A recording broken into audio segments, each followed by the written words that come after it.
সভা আমার আগে মাস্টার সাহেব বলছিলেন না, উলামারাই আন্দোলন শিখায়, তারপরে 10 বছর পর বুদ্ধিজীবীদের ঘুম ভাঙে। উলামারা আল্লাহর আরশের পর্যন্ত খবর রাখে। উলামাদের সঙ্গে কেউ কখনো পাল্লা দিয়ে পারবে না। এবং দেশ স্বাধীনতার অবদানে সব থেকে বেশি উলামাদের হাত আছে। কিন্তু রাসূলুল্লাহর এই হাদিসকে আমাদের মাথায় রাখতে হবে। একদল উলামা আখিরি জামানায় জমিনের উপরে আসমানের নিচে সব থেকে নিকৃষ্ট হবে। আজকে সেই সকল মানুষের মধ্যে একদল মানুষ আমার বাবরি মসজিদকে বিক্রি করেছে। কিন্তু আজ আলোচনার মাধ্যম দিয়ে এটাও জানাই, আপনারা বলুন আমাদের সম্পদ, আমাদের মসজিদ বাবরি ওই জায়গাতেই ফিরিয়ে পাওয়া দরকার আছে না নাই? আওয়াজ দিয়ে বলুন দরকার আছে না নাই? আমি আপনাকে কথা দিয়ে যাচ্ছি, যদি আপনারা ভুল রাস্তা রং রোড ছেড়ে দিয়ে নিজের মেন রোডে ফিরে আসতে পারেন, সেদিন বেশি দিন নয়, যেখানে বাবরি ছিল ইনশাআল্লাহ ওইখানে বাবরি তার জায়গায় নতুন রূপে আবার সেজে উঠবে ইনশাআল্লাহ, কথা দিয়ে গেলাম। এইটাকে নিয়ে কিছু মিডিয়া বন্ধু হয়তো বলতে পারে তাহলে বাবরি মসজিদ করার জন্য তাহলে রাম মন্দির ভাঙবেন নাকি? না, এটা ইসলাম। কারো ধর্মস্থান ভেঙে কোনো ধর্মস্থান আমরা তৈরি করি না। তার প্রমাণ হলো বাবরি মসজিদের তলায় বলেছিল রাম মন্দিরের খাঁচা আছে, এটা আছে, ওটা আছে। অনেক পরীক্ষার পরে দেখা গেল ওখানে কিছুই ছিল না। সুপ্রিম কোর্টের রায়টা যারা পড়েছে তারা জানে। আজ আমি বলে যাই, এই ফয়সালা হয়েছিল যে বাবরি মসজিদের মধ্যে গোপনের রামের পুতুলকে নিয়ে যে রাখা হয়েছিল, সেইভাবে তারা রাম মন্দিরকে ভেঙেছে, বাবরি মসজিদকে ভেঙেছে। ওখানে কোনো রাম মন্দির ছিল না। কিন্তু আজ আমি আপনাদেরকে জানিয়ে দিই, আমরা মসজিদ তৈরি করতে গিয়ে কোন ধর্মের স্থানকে ভাঙতে লাগে না। কারণ ইসলাম বলছে অন্য ধর্মের উপরে জুলুম করার নাম ইসলাম নয়। কারো জায়গাকে জোর করে সেখানে ইবাদত খানা করলে ইবাদত হয় না। কিন্তু আপনি ভাবতে পারেন ওইখানে তো রাম মন্দির আছে, আপনি বাবরি মসজিদ তৈরি করার কথা বললেন, তাহলে কি করে? তাই আজ আপনাদের চোখ খুলে দিতে চাই, বিশেষ করে সোশ্যাল মিডিয়ার মাধ্যমে আমার হিন্দু বন্ধুদের বলবো, হিন্দু মা বাবাদেরকে বলবো, আপনাদেরকে কিভাবে বোকা বানানো হচ্ছে। দেখুন, যেখানে বাবরি মসজিদ ছিল সেই জায়গায় রাম মন্দির হয়নি। বাবরির জায়গা এখনো ফাঁকা আছে, রাম মন্দির অনেক দূরে হয়েছে।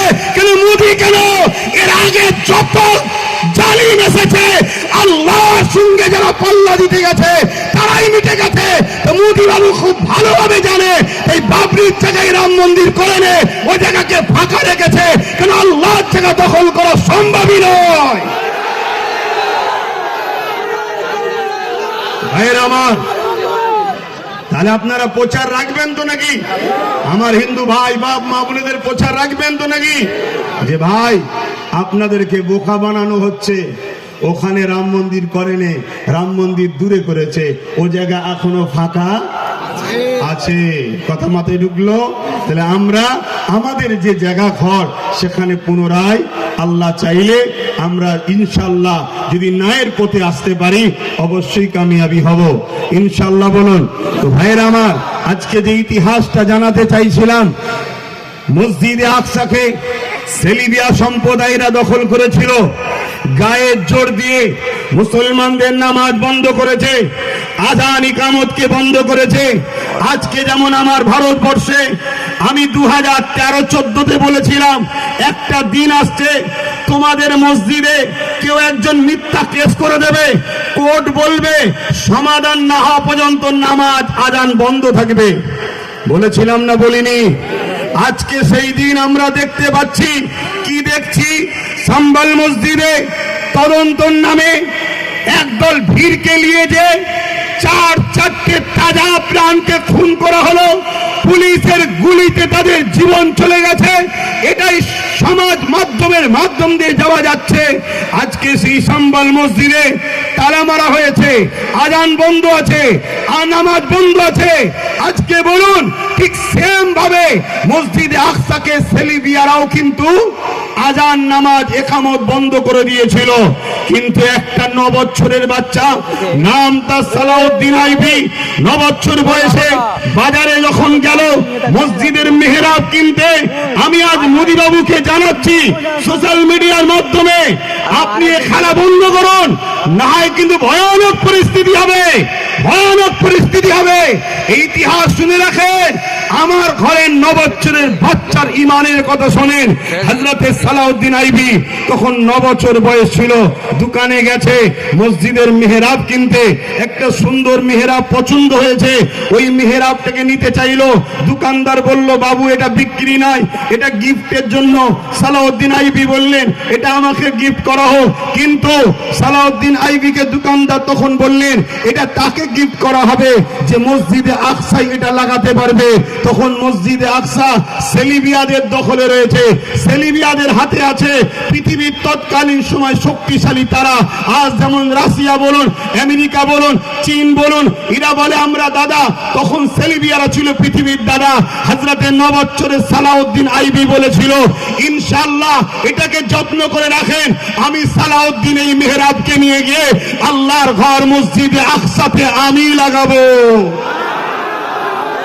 কথা বুঝে আসছে? আজ সেই ইমানি ধারালি আমিও বলে যাচ্ছি, আপনারা যদি আমার সাথ দেন, আপনারা যদি আমার সাথ দেন, দিবার মতো যদি দেন, ইনশাআল্লাহ সমস্ত কিছু আমরা ফিরে পাবো। যারা আপনাদের দিকে তাকাবে জুলুমের নজরে, অন্যায় নজরে, হিংসার নজরে, খতম করার নজরে, সংবিধানের দ্বারা তাদের ভাবতে বাধ্য করব যে আমার তাকানোটা ভুল হয়েছে, তার আগে অন্ধ হলে মনে হয় ভালো ছিল। তো ভাইরা আমার, সালাউদ্দিন আইবি হুজুর তিনি বড় হলেন, 12,000 সৈন্য, মন দিয়ে শুনবেন, 12,000 সৈন্য নিয়ে সালাউদ্দিন আইবি মসজিদ আকসাকে উদ্ধারের জন্য রওনা দিলেন। ওদিকে সেলিবিয়ারা 4 লক্ষ অস্ত্রধারী সৈন্য নিয়ে মসজিদ আকসাকে ঘিরে রেখেছে। কিন্তু 12,000 সৈন্য নিয়ে সালাউদ্দিন আইবি বক্তব্য শুরু করলো, হে আমার সৈন্যরা, শুনলাম 4 লক্ষ সেলিবিয়া সৈন্য রয়েছে, অস্ত্রধারী সৈন্য। তোমরা বলো এই লড়াইয়ে তোমরা যাবে না পিছিয়ে যাবে? 12,000 কোথায় 4 লাখ? 12,000 4 লাখ, 12,000। সালাউদ্দিন আইবি সৈন্য দাঁড়িয়ে গিয়ে বলল, হে আমাদের সিপাহসালার সালাউদ্দিন আইবি, আমরা পৃথিবীর অন্য কারো সৈন্য নয়, আমরা সালাউদ্দিন আইবি সৈন্য। যে সালাউদ্দিন তাহাজ্জুদ ছাড়া ঘুমায় না, যে সালাউদ্দিন দরুদ ছাড়া মুখের সব সময় দরুদের মুখে চলতে থাকে, আমরা সেই আলা সালাউদ্দিনের সৈন্য। 4 লাখ কেন, 40 লক্ষ যদি থাকে, আমরা পিছিয়ে যাব না। এ সংগ্রাম আমাদের হবে, এ লড়াই আমাদের হবে। বন্ধু আমার শুনে রেখে দেন, ওই 12,000-এর মোকাবিলায় 4 লক্ষ শুধু হারেনি, জবানা জব্দ হয়ে গেছে। আজও বলে যাচ্ছি কেন্দ্র সরকারকে, আপনি রাজনীতি করছেন, রাষ্ট্রের বিকাশ করুন, মুসলিম, দলিত, আদিবাসী, সাঁওতাল, বাগদি সবার নিরাপত্তা দিন।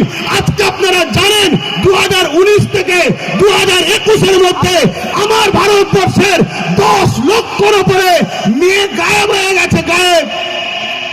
শুনছেন তো নাকি? 10 লক্ষর উপরে মেয়ে নিখোঁজ, তার মধ্যে গুজরাটে সব থেকে বেশি। আজকে আপনি রাজনীতি করছেন, দেশের প্রধান হয়েছেন, আপনি নারীদের সুরক্ষা দিতে পারছেন না, আপনি নারীদের হিফাজত করতে পারছেন না। আজকেই দেখলাম খবরে, পোর্টালে দেখছিলাম, আমার কাছে ছবি সার্চ করে রেখে দিয়েছি, কেন প্রমাণ রাখতে হয়। আসামে কেন্দ্র সরকার রয়েছে তো নাকি বিজেপি সরকার? তো বলুন বলুন, আসামে কি সরকার?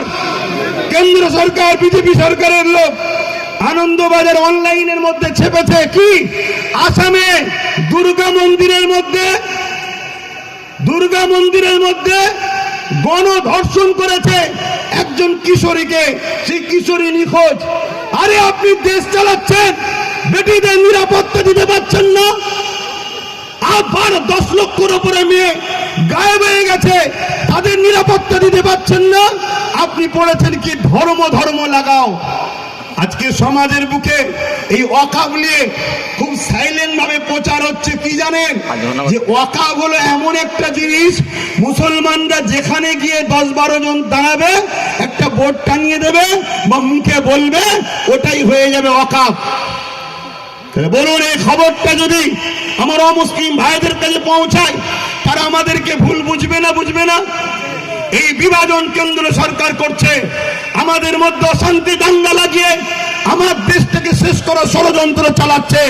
তাই দূরে কাছে সোশ্যাল মিডিয়ায় আমার হিন্দু মা বাবা ভাই বোনদেরকে বলবো, আমরা ভারতীয়, আমরা ভাই ভাই, আমরা সবাই মিলে এদেশের ব্রিটিশকে তাড়িয়েছি। ততদিন পর্যন্ত তাড়ানো যায়নি যতদিন ব্রিটিশ আমাদের মধ্যে বিভাজন লাগিয়ে রেখেছিল। সেই পথেই কেন্দ্র সরকার হাঁটছে, হিন্দু মুসলমানের মধ্যে বিভাজন লাগাচ্ছে। কিন্তু আমি আমার হিন্দু মা বাবা ভাই বোনদেরকে বলবো, আপনারা খেয়াল করে দেখুন, সমাজে প্রচার করছে হিন্দু খাতরে মে হ্যায়, হিন্দু বিপদে আছে, হিন্দুরা নিরাপত্তাই নাই। কিন্তু আপনি খেয়াল করে দেখুন, এদেশে স্বাধীনতার পর থেকে এত সরকার এসেছে, হিন্দু কখনো খাতরাই পড়েনি। 2014 থেকে বিজেপি আসার পরেই হিন্দু খাতরাই পড়েছে, হ্যাঁ খাতরাই পড়েছে। রেলকে বিক্রি করে দিল। হকার কারা করে? যারা অমুসলিম ভাইরা, 100-র মধ্যে 95 তারা হকারের কাজ করে। LIC-তে কাজ করে কারা? 100-র মধ্যে 100% অমুসলিম ভাইরা। এমন করে LIC-কে বিক্রি করে দিয়েছে, এয়ারপোর্টকে বিক্রি করে দিচ্ছে, কারেন্টকে বিক্রি করে দিয়েছে। আমার হিন্দু মা বাবা ভাই বোনদের বলবো, আসামে ডিটেনশন ক্যাম্পে বিজেপি সরকারের নেতৃত্বে 1 লক্ষর উপরে হিন্দু মা বোন বন্দী হয়ে আছে। বলে রাখবেন আমার মা বোনেরা, হিন্দু মা বোন বাপ ভাইরা, আজকে বিজেপি সরকার আমার আপনার মধ্যে বিভাজন লাগাতে চাইছে। এই বিভাজন লাগিয়ে রুটি রুটি, চাকরি বাকরি, জিনিসপত্র দাম যে হাই হয়ে গেছে, এটাকে ভুলিয়ে রাখার একটা নান ষড়যন্ত্র তারা চালাতে লেগেছে। এছাড়া দ্বিতীয় কিছু নয়। খুব ভালো করে বুঝবেন, আপনারাও বুঝুন, আমার হিন্দু মা বাবা ভাই বোনেরাও বুঝুন। আসুন আমরা ঐক্যবদ্ধ হই। যেভাবে সাদা চামড়ার ব্রিটিশকে তাড়িয়েছি, আজকের এই কালো চামড়ার দেশের দুশ্মন এই ব্রিটিশ গুলোকেও আমাদের ঘরে সংগঠিত হয়ে ঐক্যবদ্ধ হয়ে সংবিধানকে নিয়ে এদের বিরুদ্ধে লড়াই করে এদেরকে তাড়াতে হবে। আপনারা রাজি আছেন না নয়? হাত তুলে বলেন, রাজি আছেন না নয়? তাই আমার মা বোন বাপ ভাই, হিন্দু সমাজের মানুষ, আদিবাসী দলিত সমাজের মানুষ, তারা সব আমাদের আপন। তাদের সঙ্গে বন্ধুত্ব করুন, তাদেরকে বুঝান, তাদেরকে ভাবান, তাদেরকে জাগান। খুব ভালো করে বুঝবেন, আজকে কেন্দ্র বিজেপি সরকারের এই যে বাবরি মসজিদ শহীদ হয়েছিল, কত তারিখে জানো? একটু সবাই বলুন, সবাই বলুন। 6 ডিসেম্বর। আপনারা জানেন ওই দিনটাই কেন শহীদ হয়েছিল? একটু মন দিয়ে শোনেন, বুঝতে পারবে কেন এই মসজিদের পিছনে লেগেছে। 6 ডিসেম্বর বাবরি মসজিদ কেন শহীদ হয়েছিল জানেন? 6 ডিসেম্বরটা হচ্ছে ডাক্তার বাবা সাহেব আম্বেদকরের মৃত্যু দিন ছিল। শুনছেন? ভারতবর্ষের প্রত্যেকটা ধর্মের মানুষ, প্রত্যেকটা সম্প্রদায়ের মানুষ বাবা সাহেব আম্বেদকরকে আমরা রিয়েল হিরো বলে মানি, আমরা সম্মান দিই, তিনাকে প্রেয়ার করি। কেন? তিনি আমাদেরকে কথা বলার জন্য একটা সংবিধান দিয়ে গেছে। ডক্টর বাবা সাহেব আম্বেদকর এই 6 ডিসেম্বরে তিনি মৃত্যুবরণ করেছিলেন। ডাক্তার বাবা সাহেব আম্বেদকরের এই দিনটাকে পুরো দেশ জুড়ে সর্বধর্মের মানুষেরা এই দিনটাকে তারা পালন করত। এই দিনটাকে দাগ ও কালিমা লাগাবার জন্য বড় প্ল্যান করে 6 ডিসেম্বর বাবরি মসজিদ, ঐতিহাসিক মসজিদকে শহীদ করে দেওয়া হলো। নিশ্চয়ই আপনারা জানেন 1992 সালে এই শহীদ হয়েছিল। 1992 কেন শহীদ হয়েছিল জানেন? কি গো জানেন? এগুলো খোঁজ রাখুন। 1979-তে মন্ডল কমিটি বলে, যেমন সাচার কমিটি 2006 হয়েছিল, মন্ডল কমিটি তৈরি হয়েছিল। সেই মন্ডল কমিটির সার্ভে বলছে হিন্দু সমাজের পিছিয়ে পড়ে একটা বড় জাতি, তারা বড় গরিবের দিকে আছে। তাই মন্ডল কমিটির এই রিপোর্ট অনুযায়ী তৎকালীন সময় একটা আইন পাস করা হয়েছিল, কি পিছিয়ে পড়া হিন্দু সমাজের মানুষকে 27% চাকরিতে সংরক্ষণ দিতে হবে। এই 27% চাকরি পিছিয়ে পড়া হিন্দু সমাজের মানুষ পাবে, এটাকে মেনে নিতে পারল না। তাই বড় প্ল্যান করে 1992 সালে বাবরি মসজিদকে সামনে রেখে হিন্দু মুসলমান খেলার জন্য এই প্ল্যান করে বাবরি মসজিদকে শহীদ করে দিয়েছিল। আজকের দিনেও এই মসজিদ, মাদ্রাসা, কবরস্থান ওয়াকাবের পিছনে লাগার কারণ একটা হলো, আজকে দেশের বুকে বিজেপির কোনো মুখ দেখাবার রাস্তা নয়, না কোনো কলকারখানা করেছে, না কোনো ছেলেদের চাকরির ব্যবস্থা করতে পেরেছে, না রুজির ব্যবস্থা করতে পেরেছে। উপরন্ত বিজেপি আসার পরে আমার দেশের চতুর্দিকে যতগুলো দেশ আছে সবার সঙ্গে ঝগড়া লেগে গেছে। আর একটু খুলে বলি, আমার হিন্দু মা বাপ ভাই বোনেরা, আর আপনারাও শুনে রাখেন, প্রচার করবেন, যদি বিজেপি হিন্দু দরদি হয় তাহলে নেপালে তো 95% হিন্দু, সেই নেপালের সঙ্গে ভারতের সম্পর্ক ভালো নেই কেন? জবাবটা বিজেপিকে দিতে হবে। জানেন তো নাকি নেপালে 95% হিন্দু, সেখানে সম্পর্ক ভালো নেই। যদিও বা বাংলাদেশের সঙ্গে সম্পর্ক ছিল, এক হাসিনাকে নিয়েছে আর বাংলাদেশের সঙ্গে সম্পর্কটা খারাপ করার চেষ্টা করছে। চতুর্দিকে আমাদের দুশ্মন হয়ে গেছে। খুব ভালো করে বোঝেন, আজকে বলছে হিন্দু ভাইদেরকে নাগরিকত্ব দেব। এই তথ্যগুলো শোনেন, সমাজকে বলবেন, দূরে কাছে আমার হিন্দু ভাইয়েরাও শোনেন। পাকিস্তান থেকে স্বামী একজন গায়ককে ভারতবর্ষে নিয়েছে, ভারত সরকার তাকে নাগরিকত্ব দিয়েছে, এর জন্য কোনো বিল অ্যামেন্ডমেন্ট করতে হয়নি। আজকে বাংলাদেশ থেকে একজন মুসলমান নামধারী হাসিনাকে নিয়েছে, তাকে আমার দেশে ঘর দিয়েছে, গাড়ি দিয়েছে, সিকিউরিটি দিয়েছে,